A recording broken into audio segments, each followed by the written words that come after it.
Magandang araw mga kaibigan.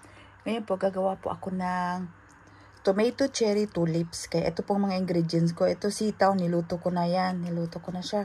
Tapos tomato cherry, itlog, tsaka mayonnaise. Ayan guys, inuluto ko lang itong sitaw ha. Ayan, luto na yan. Ilagay ko siya dito sa, ayan, malamig na tubig. Ayan, malamig na siya. Ayan na siya. Gagawa ko ng tulips. Ayan guys, gadgadin lang natin itong itlog ha. Ayan lang siya oh. Gadgadin lang natin. Ayan lang ha. Ayan, ito na mga kaibigan. Dalawang itlog natin. Ngayon, lagyan natin siya ng mayonnaise. Ganito lang kasimple yung gagawin kong tomato tulips natin. Ayan guys, maglagay po ako ng salt ha. Salt. Dagdagan natin ng konti. Tapos black pepper. Ayan lang, black pepper. Halo lang po tayo. Tapos ilagay ko po ito sa piping bag. Papalaman natin.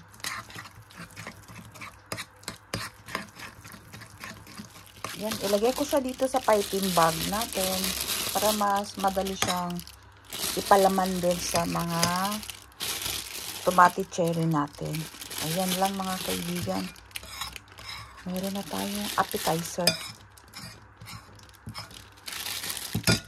Kaya ano na po tayo, magtanggal na tayo ng buto. Tanggalan natin siya ng buto.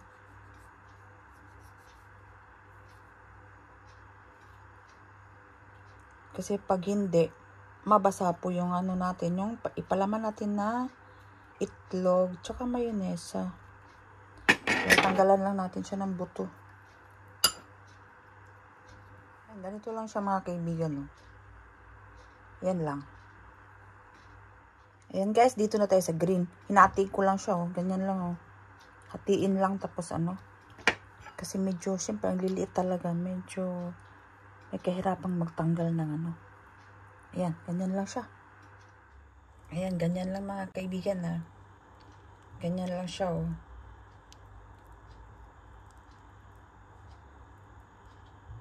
Ayan. Ganyan lang.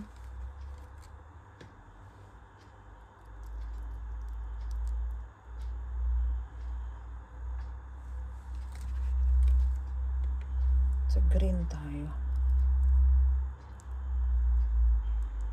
Uy, ayan guys. Ito lang. Ganito lang kasimple yung tomato tulips natin. Tingnan nyo, ang ganda oh. Wow.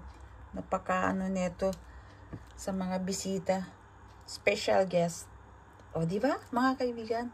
Ganda-ganda oh. Dito ko po siya ilagay. Dito. Ano po ito ha? Sitaw na nilaga natin. Ayan lang siya.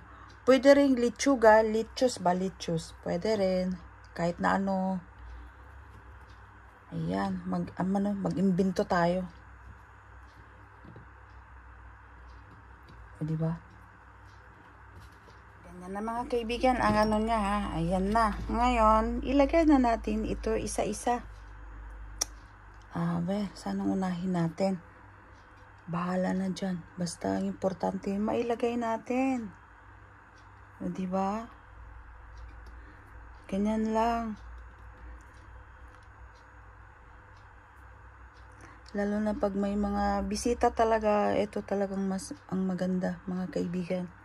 Napaka ano niya ba? Presentable. Tingnan nyo. Oh. Wow, napaka colorful. Tsaka ang sarap niya. Pwede rin itong lagyan ng tuna ha. Kagaya ng ginawa ko dun sa ano. Sa egg. O, diba? Ganyan lang. Kadali. Wow. O, diba? Mga kaibigan, ang dali-dali. Ayan guys, maglagay tayo ng ribbon ng pipino. Ayan o, siya lang. Ganito lang. Maglagay tayo ng design. O, diba? Ganyan lang. Ayan na guys. Maglagay tayo ng dekorasyon na. Ito siya. Ilaso lang natin. Ganyan lang siya o. Ganyan. Tapos ilagay natin ito. Ganyan dyan.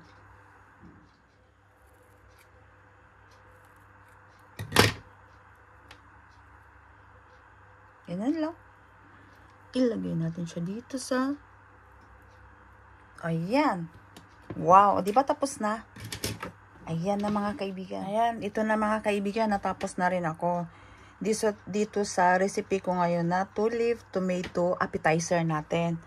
Ayan, napaka-special po nito sa mga holiday. Kaya ayan, sa mga birthday, kaya ayan, oh, napakadali lang. Pwedeng tusukin natin at ganyan, oh. Ilagay sa baso na maliit. O, ayan, di ba? Ang gandang tingnan. Kaya magtikim na po tayo. Isang subo lang ito, ah. Grabe, ang sarap. Napakadali lang gawin nito. Magnilagang itlog lang, tsaka mayonnaise. Pwede ring may aton, ha? Yung tuna. Ay, ang sarap. Kaya ito pang recipe ko ngayon mga kaibigan. Ang 2-leaf tomato cherry natin appetizer. Kaya maraming salamat mga kaibigan. God bless po sa ating lahat. At enjoy cooking lang po tayo mga kaibigan. Bye-bye!